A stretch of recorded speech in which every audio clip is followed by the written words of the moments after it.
This episode of Bulletproof Cash Flow is brought to you by Realty Dynamics. Learn how people like you can build substantial passive income while creating wealth for the long term through real estate investing. Visit rdyne.com. That's RDYNE.com. Yeah, I'll speak from experience and hopefully give some good anecdotes to deliver value, for the folks in the audience that are looking to grow something. I think it's a great time to grow a business. When things are breaking, when things aren't going according to plan, when the market is down, it's a great time to take risk. When everything's working and people are overpaying for things left and right, and you're competing with institutional capital that can outbid you at any time, it's very difficult. Working because you want to, not because you have to, is financial freedom. And we want to help you create that. Welcome to the Bulletproof Cash Flow Show. We're going to teach you how to achieve lifetime financial freedom through real estate investment. Your host is a multifamily syndicator and property developer. He's done deals reaching into the hundreds of millions of dollars. You'll hear from experts in all aspects of real estate investment, finance, development, and management. Everything you need is right here. This is the Bulletproof Cash Flow Show. And this is your host, Augustino Pintus. Hey, awesome people. Ever wondered how you discovered this show? Was it a tweet? Was it LinkedIn? There's no ads or sponsorships here, just pure passion. So if someone guided you here, do me a favor, pay it forward, share it, review it, spread the word. You rock, and your support is everything. Thanks so much. Hey everyone, it's Augustino. Launching and scaling a business during economic downturns takes grit and ingenuity, but with the right systems and culture in place, success is possible even in the toughest conditions like we have today. Now, our next guest knows all about this. He is the founder and CEO of the BAM Companies, a real estate group that has executed over $1.025 billion in transactions. Now, since starting his business back in 2010, just after the 2008 financial crash, he was able to grow his business significantly over the past decade. Then in 2020, he had to navigate his firm through the challenges of COVID, the pandemic, right? Now, through it all, he has relied on building a strong company culture and really focusing on the resident experience. Today, BAM Companies has been listed on multiple times on the Inc. 5000 fastest growing companies. So with that, I'd like to welcome my good friend, Ivan Barratt to the show. Ivan, buddy, thanks for coming on, man. Augustino, it is so good to see you again, man. Thank you for having me. It's an honor to be back. Yes. Good to see you too, my friend. Now, guys, if you like what Ivan has to say, you can reach him via his website at thebamcompanies.com. We'll include a link in the description. Okay, Ivan, go ahead and tell listeners a little bit about your background, how you built the business through that financial crisis. Yeah, thank you. So I'm going to go all the way back to getting out of university in 2000 and getting into real estate then, getting my foot in the door with my first mentor in the business after graduating with this fancy, finance and real estate degree from IU, great real estate finance school. Get my foot in the door. The first step was telling the guy I'd work for free, saying, "Hey, I want to learn versus earn, and I'm going to do whatever it takes to get the education." Now, of course, he would pay me. I was basically the in-house broker for him, and then a couple other developers early on. And really at the time, man, thought that I was hot shit and really knew real estate. And, I thought, hey, you buy some land, you get it zoned, you develop it, you build it, you sell it to the end user, and you make a pile of cash. And it's as simple as that, right? And in 2006, I was making six figures at, my mid 20s. I had like 600 lots either that were selling for custom home builders that were building $1 million homes. I had 600 lots in my pipeline, between entitlements, which is a fancy name for zoning, being developed, or pad ready, which means they've developed the neighborhood, they got the streets in, the sewers in, the sidewalks, that kind of thing. And now you're selling those lots for custom home builders. And then I had a couple of multifamily for sale projects, some condo projects that I was working for some out-of-town developers, selling those. And I was also learning a ton about development, but mainly just what I thought was a hotshot sales guy.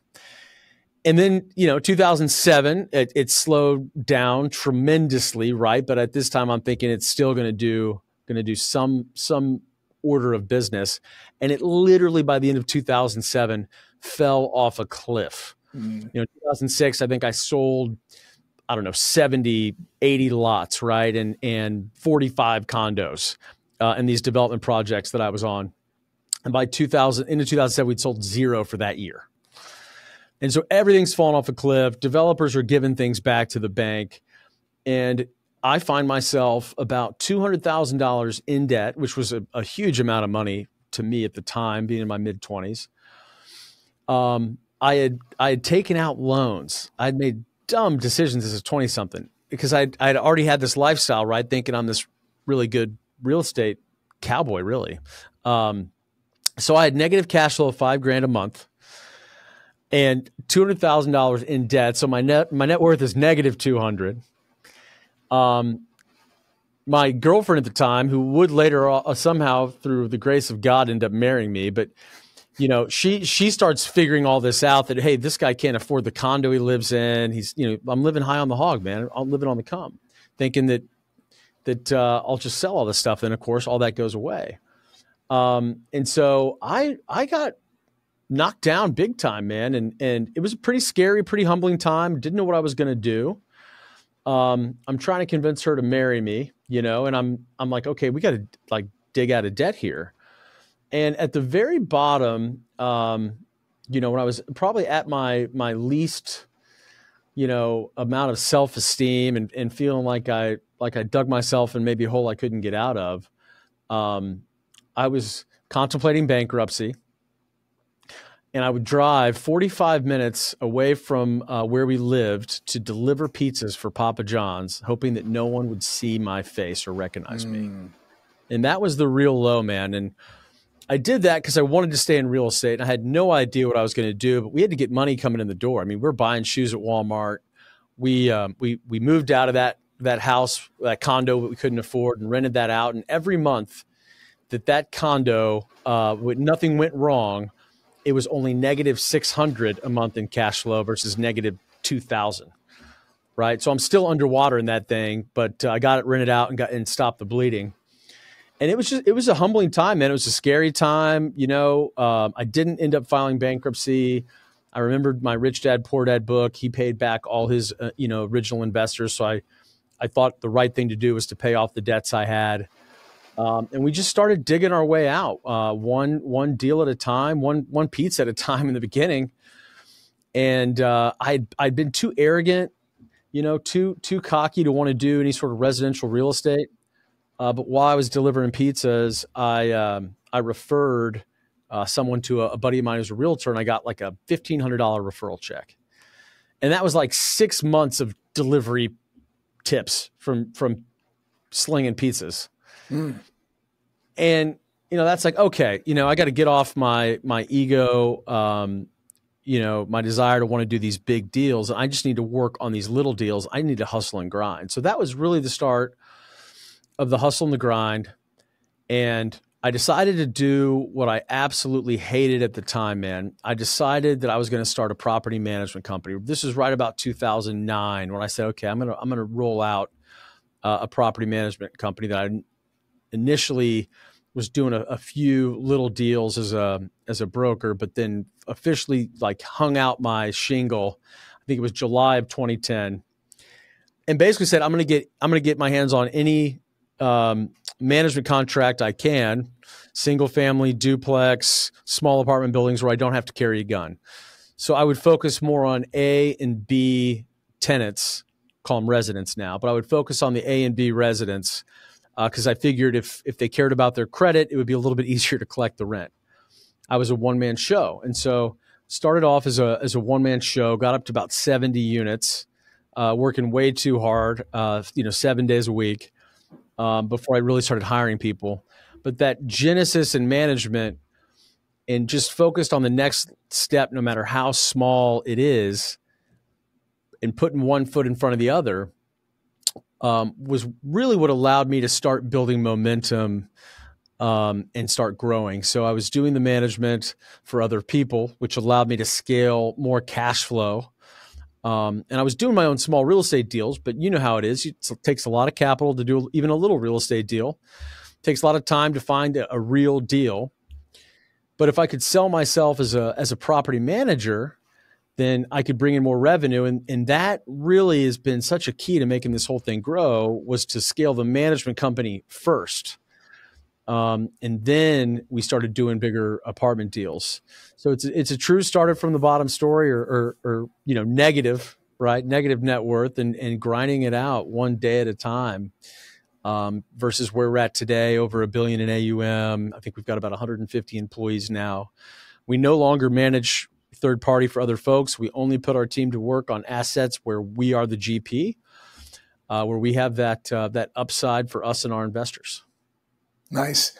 I think that's a great story, because when times get really, really tough, a lot of people have to make some hard decisions, and to the point where you did what you had to do just to get money in the door, including delivering pizzas, and for many people, yeah, they would never do that. They would never do that, but I do love the fact that we were talking about property management before we hit record, and especially these days, operations is everything. I mean, it's always important.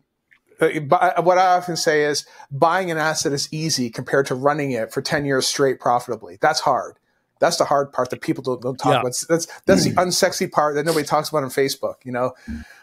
That's the toughest part of it. So it sounds to me like you really learned the ins and outs of, to some extent, acquisition, I guess, to some degree, but more of the operation and the acquisition, which the operations is all. Yeah, we looked back, Augustino, on all the exits, and our average exit on our first 12 sales was a 35 IRR over about a 3.5-year hold period.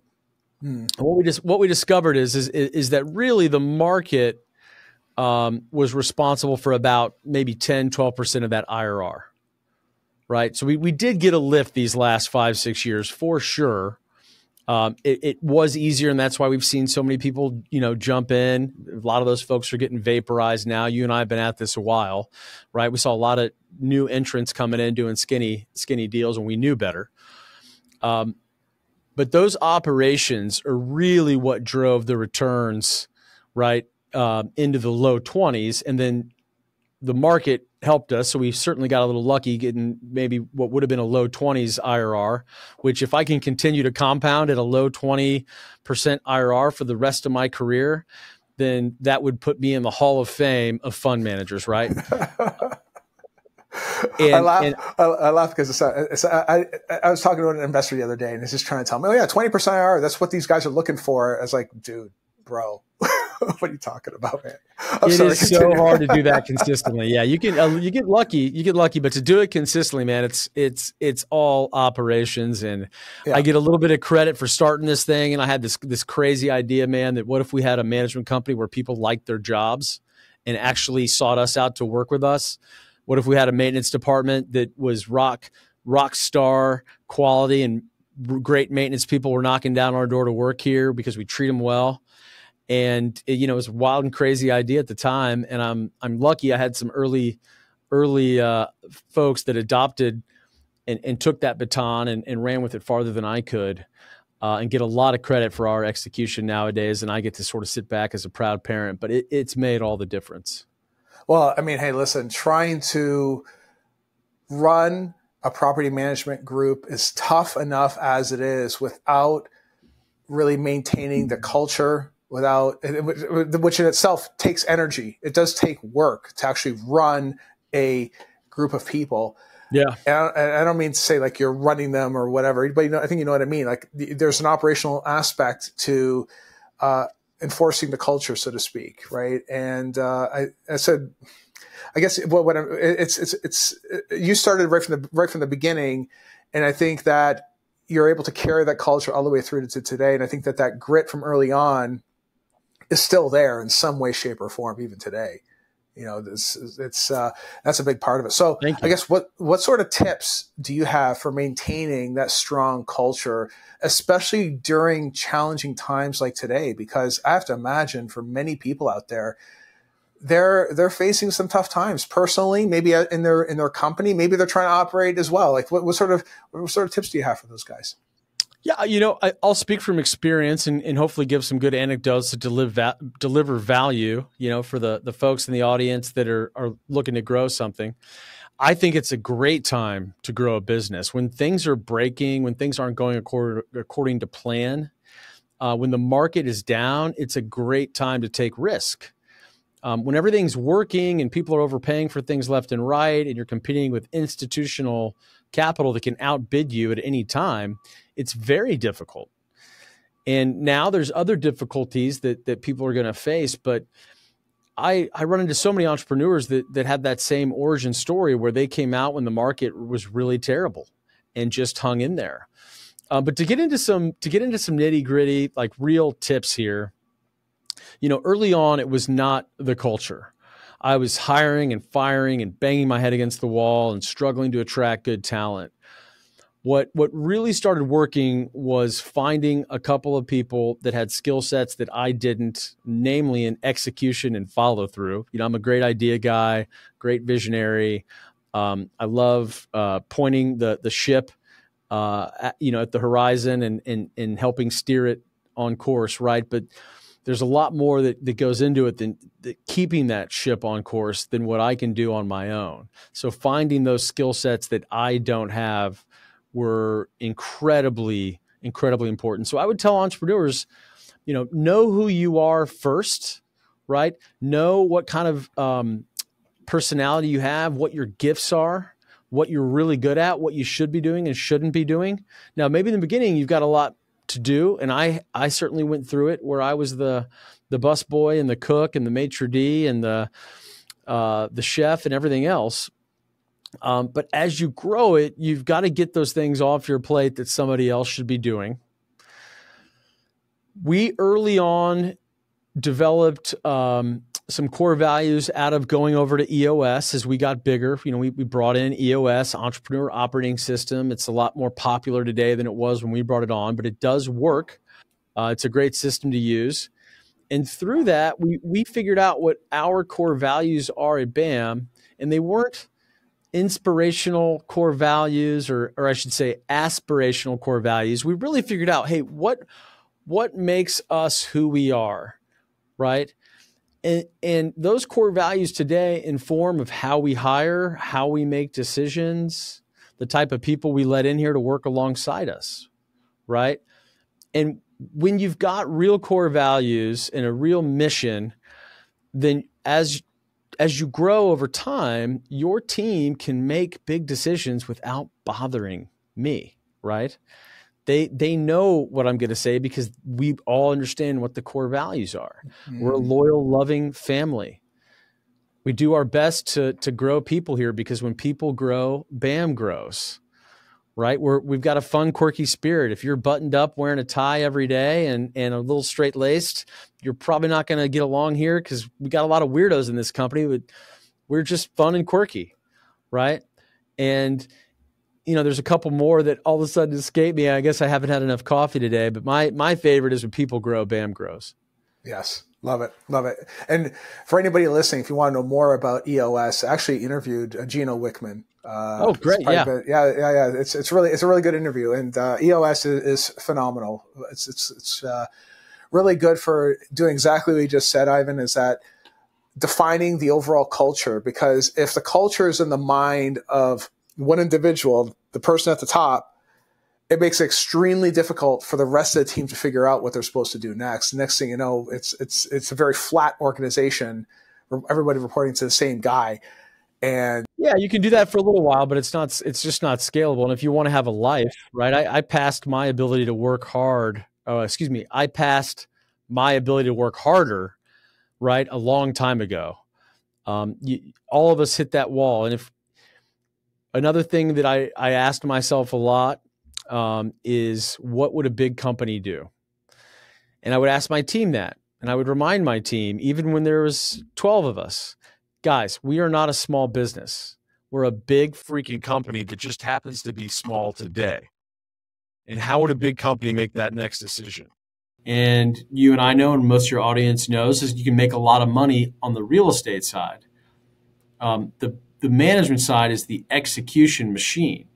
It may not be as profitable as it could be if I canceled the Christmas party, if I didn't have quarterly events for my employees, if we didn't bring in every single employee from every property for 2 days in every October. We call it BAMCon, right? For 2 days of education and growth and fun. If we stopped doing all those things, then we would make a little bit of profit on the management side. But then we would lose that culture. We'd lose that intangible reason why people love to work here. And that would affect the execution on the wealth building side, which is stewarding capital for my family, my partner's family, and our 1,200 investors that now partner alongside us. That's phenomenal. Love it, because this is worth reiterating, is that no one gets into property management with the intent of making billions of dollars. I mean, there are certainly others big property management firms that do quite well. But I think in your case, what you've done is what it sounds like here. You basically built property management into the corporation, into the company, not because you want to make a ton of money off of it, but because by improving the property and by keeping the staff, the people that are contributing happy, the assets end up growing so much more in value than it could if you just outsourced it to someone else. Nothing wrong with outsourcing, by the way. It's perfectly fine, but you've made it an integral part of the business, so you can get more out of the asset. So you make the investors happy. Obviously, you and your partners are happy, and the people that are working there get a piece of it as well, in terms of they're employed, they have a job, and everybody's get to enjoy the success as one big team. It's a different way of looking at it. It's awesome. It's amazing. It's amazing. Thanks for noticing. Yeah, that's awesome. That's awesome. So navigating two major financial crisis. We're going into the third one now. So what have you learned so far from the last two that you're going to apply going into this one?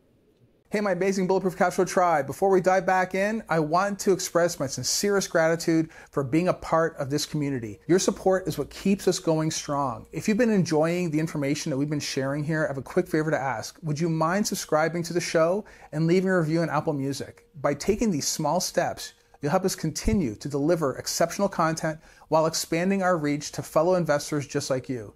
Thanks so much for your unwavering support. And now let's dive back in. Oh, gosh. Yeah. I mean, 2008 forever changed my DNA. It is top 3 best business gifts I've got in my career was 2008. Being young enough to where it didn't totally vaporize me, and getting to see the cycle go full circle, right? Yeah. Learned a lot of valuable lessons there. COVID was completely different. In some ways, it would have been nice if that buyer's window had been going a little bit longer. I'll never forget early 2020. I'm on a call with Rod and a bunch of other sponsors, right? And everybody's talking about what they think is going to happen. And we're all, going, okay, where's my break even on my occupancy, right? Or where's my break even on collections? And we're all running stress tests, 60% collections, 50% collections, right? And other guys are putting their pencils down and, they're not going to do deals for a while and they're pro-forming negative rent growth, right? And, I looked at my partner and I looked at the guys on the phone and I said, I think because of what the federal government, what the Federal Reserve learned in 2008, they're going to use that playbook on steroids and they're going to liquefy markets because they don't want 2008 to happen again. That was almost a deflationary death cycle, dark ages, right? And they had to step in and liquefy markets or it would have gotten incredibly worse. And so they did that on hyperspeed in 2020. So you only had 2 quarters of transaction volume being like it is now, like down 75%, right? Institutions weren't getting on planes to look at deals. People were pause, wait and see. And I did 4 of the best deals I've done in my career. And so now we're in a similar situation for different reasons in that transaction volumes are way down. There's not as many opportunities to choose from. There's not as much capital. Liquidity has been sucked out of the market. Some would argue faster than it's been done since they've been recording liquidity. Decades and decades. Fed's never done it this fast. So you've got what I would characterize as a great buyer's market. You've got better pricing. So I'm not going to be selling anything for 12, 24 months, but I'm going to be buying as much as I can get my hands on. Now it's a little harder to scrape together the equity. We've raised about $75 million this year, and I would have liked to have doubled that, but we're getting there. We've got a big chunk coming in at the end of the year. We're lucky. We're still able to get great debt financing. It's a great time to buy because it's just harder to buy. And some of the opportunities that are coming across home plate are dead center of my buy box, and there's nobody else bidding. So it's been really fun to pick off some choice assets where big institutions, developers have had to sell that asset for their LP mandate, their fund mandate. For whatever reason, this asset right behind me, these folks had to sell. We bought that we closed on it just a few weeks ago. And so it's an incredible opportunity. And so what I look at is market conditions based on the markets that we're in. And so for me, here in the Midwest, I've got supply-demand balance, maybe even imbalance towards demand versus where other markets you might have some oversupply issues. I don't have that. My insurance premiums went up 10% last year. For a lot of my buddies in South Florida and Texas and in California and other Sunbelt areas, they've doubled and tripled. There's a lot of regimes out there that are chasing property taxes harder than they've ever chased them. Indiana, which is a big concentration for me, is still one of the best property tax regimes in the country. I think we're ranked number 4 right now. And so we've only really, and we're still raising rents, high single digits, low double digits. We're still raising rents. So all I've had to deal with is rising interest rates. And we've been set up to deal with that by keeping a lot of cash on the sidelines in reserves, well in excess of what the bank mandates. And so we've been able to have a big margin of safety, which has allowed us to operate when some of our floating rate debt has gone up to 8-9%. We're still able to meet those obligations. And our portfolio of several thousand units now is a debt cover still today of about 1.4 across the portfolio. And now it's just finding those buying opportunities. So for us, it's market conditions. If I can find an asset in my buy box that's what we look for is institutional assets, late vintage, 2015 typically or newer, in world-class suburbs, and if we can get an entry point where conservative underwriting and a high conviction of executing our value add strategy, which is different than most,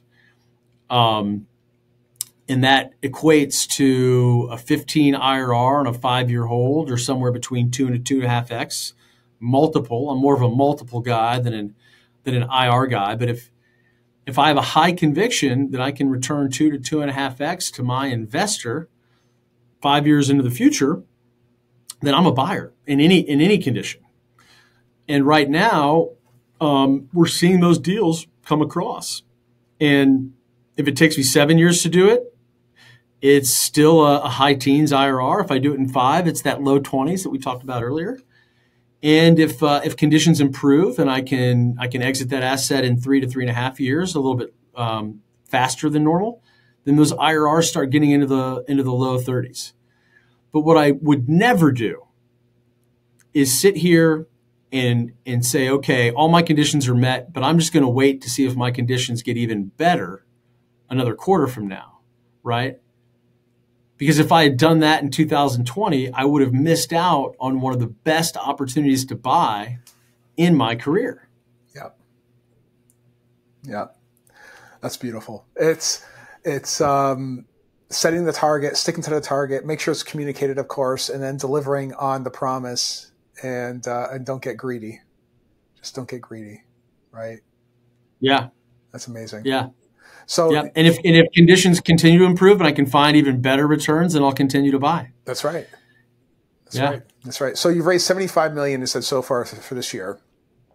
What sort of advice? Yeah, I think we'll end up deploying about $100 million for the year, something like that. Beautiful. Now, what advice would you have for raising capital and gaining people's trust, given where we are today in this economic structure? I know that. I don't know if you're still doing retail investors, or are you doing more family office type money, or what? Well, family office is definitely a growing channel for us. We've got several families that we work with. Mm-hmm. Are also wealth managers. We've become really good partners to wealth managers that use us for some of their alternative investment demand from their clients.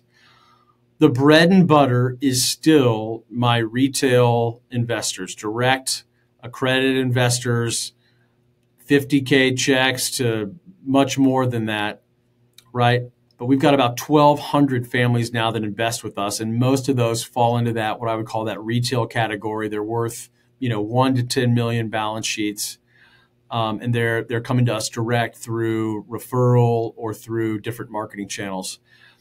I think we could do a whole podcast, right, on this, Augustino.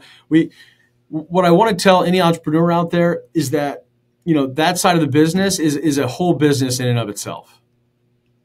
It's an entirely different business than running a property management company, than running assets. And so you got to have the team. I've got to have the team to be able to run that business. Now, I started it small, which is me and a couple, administrative folks, and we did, all the work between the three of us. And I was the chief sales guy. And as over time we've grown that, now I've got several people on the business development side, customer service side's huge. The back office on raising capital is really important. There's a lot of administration and accounting that goes on. If you're someone in your audience is looking to do that, I would just really stress, treat it like a business. And we advertise. We spend millions of dollars a year on advertising to find new customers. Our number one source of capital is still repeat investment. Our number two source of capital is still referrals. Number three is the marketing and advertising channels. Then you're marketing on just social media, that kind of thing, or what? Oh, all over social, Bigger Pockets, podcasts like this. We're all over the place. Yeah. Lots of different channels.